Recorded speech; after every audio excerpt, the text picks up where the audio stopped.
সংবিধান সংস্কার কমিশনের প্রধানের কাছে আমাদের বিএনপির পক্ষ থেকে সংবিধান সংস্কার বিষয়ে প্রস্তাবনা পেশ করতে এসেছিলাম।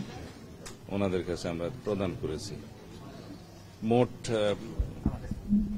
প্রস্তাবনার সংবিধানের প্রিয়াম্বলের সূচনা থেকে শুরু করে তফসিল পর্যন্ত মোট ৬২টি জায়গায় আমরা বিভিন্ন রকমের প্রস্তাব সংশোধনী সংযোজনী আমরা প্রস্তাব করেছি। এগুলো ওনাদের কাছে জমা দিয়েছে, ওনারা সেটা বিবেচনা করবেন বলে আমরা আশা করি। আমরা প্রস্তাবনার মূল অংশে যেগুলো বাংলাদেশের রাজনৈতিক ক্যারেক্টার পরিবর্তন করে দেওয়ার মতো যে সমস্ত বিধান পঞ্চদশ সংশোধনের মাধ্যমে আওয়ামী লীগ এনেছিল, ওগুলো সহ আর কিছু নতুন প্রস্তাব আমরা করেছি। সেই প্রস্তাবের মধ্যে বাংলাদেশের বর্তমানে জনগণের আকাঙ্ক্ষা এবং জুলাই আগস্ট বিপ্লবের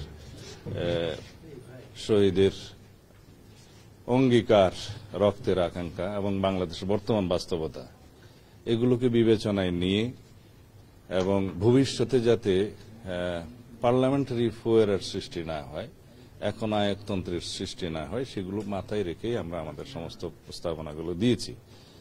যেমন আমরা রাষ্ট্র ক্ষমতায় প্রধানমন্ত্রী এবং রাষ্ট্রপতির মধ্যে ক্ষমতার ভারসাম্য আনয়নের জন্য বিধান রেখেছি এবং পরপর দুইবারের বেশি প্রধানমন্ত্রী পদে কেউ আসীন হবেন না, সেই বিধান রেখেছি। আমরা নতুন করে পার্লামেন্টের উচ্চ কক্ষ সৃষ্টির বিধান প্রস্তাব করেছি এবং জুডিশিয়ারির ক্ষেত্রেও আমরা নতুন কিছু প্রস্তাবনা দিয়েছি, যাতে অধস্তন আদালত সমূহের নিয়ন্ত্রণ সুপ্রিম কোর্টের হাতে থাকে এবং সেটা যথোপযুক্তভাবে নিয়ন্ত্রিত হয়। আর আমরা নতুন পদ হিসেবে উপরাষ্ট্রপতি, উপপ্রধানমন্ত্রী পদ সৃজনের বিষয়টা আগে এক সময় ছিল, সেটা আমরা পুনঃপ্রবর্তনের বিধান রেখেছি, প্রস্তাব করেছি। এইভাবে যে সমস্ত বিষয়ে মানুষের আকাঙ্ক্ষা বেশি, যেমন তত্ত্বাবধায়ক সরকার পুনঃপ্রবর্তন, এটা মানুষের ১ নম্বর আকাঙ্ক্ষা জনগণের, সেটা আদালতেও বিচারাধীন আছে, এখন রিভিউতে, আশা করছি সেটা মানুষের পক্ষে রায় আসবে। এবং গণভোটের বিধান, যেটা আর্টিকেল 8, 46, 48, 56 and 142 itself, যেগুলো পরিবর্তন আনতে গেলে এবং প্রস্তাবনাতে পরিবর্তন আনতে গেলে যে গণভোটের বিধান ছিল, যেটা আওয়ামী লীগ উড়িয়ে দিয়েছিল, সেগুলো পুনঃপ্রবর্তনের জন্য আমরা প্রস্তাব করেছি।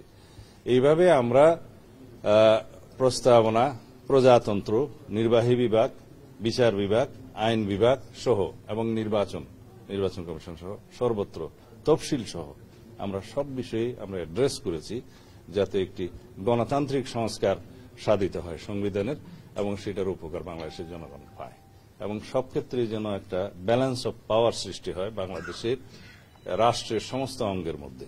এগুলো আমরা প্রস্তাব করেছি। ধন্যবাদ। সংবিধান পুনর্লিখন এবং সংস্কারের কথা বলছেন, এটা নানা অংশীদার কিন্তু পুনর্লিখনের কথা বলছে, এই বিষয়ে কোনো আলোচনা হয়েছে কিনা?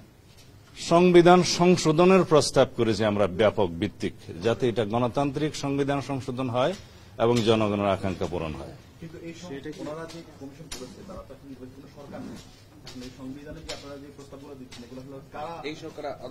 এটা খুবই স্বাভাবিক।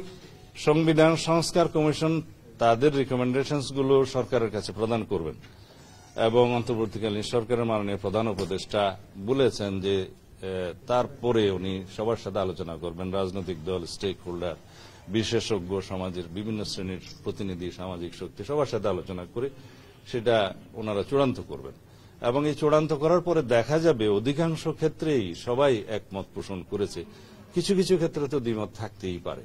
তো যে সমস্ত বিষয়ে ঐক্যমত পোষণ হবে, সেগুলো আমরা যদি অঙ্গীকার করি এবং নির্বাচনী ম্যানিফেস্টোতে যদি সেটা প্রতিফলন করি, তাহলে পরে সবার একটা অঙ্গীকার থাকবে যে পরবর্তী পার্লামেন্টে যারাই আসুক, তারা সেই সংবিধান সেইভাবেই পরিবর্তন করবে।